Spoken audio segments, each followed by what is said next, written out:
I signed up for healthcare through the Obamacare market. And I'm just wondering myself, like, how am I going to be impacted? My coverage, my premiums. It's insane to actually get coverage under $400. I think that's about how much I'm paying a month. I had to promise I wouldn't get pregnant or use any psychological services, which is kind of insane when you think about it as a 37-year-old woman. But it's really interesting. I mean, what do you think for someone like me? How will I be impacted? I'm not on Medicaid.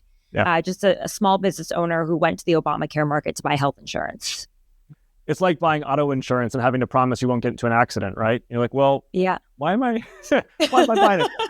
I'm like, sure, I'll self-soothe. Cool. Let me say two things to that. So first of all, to your direct question, how does this affect someone like you? The short answer is it's going to raise your premiums. And here's why. When you take people off of Medicaid, you don't stop them from getting sick, right? And because of a 1980s law called EMTALA, when someone gets sick, they're still able to go to the emergency room and seek care. And by law, those hospitals have to provide that care. The problem is emergency rooms and broadly inpatient services generally are the most expensive sites of care. So what we're doing is we're taking people who were on Medicaid and we're getting some amount of primary preventative wraparound care. And now we're saying, you take that chronic condition, you let that chronic condition unspool until it becomes acute. You're going to go to an emergency room and get very expensive care.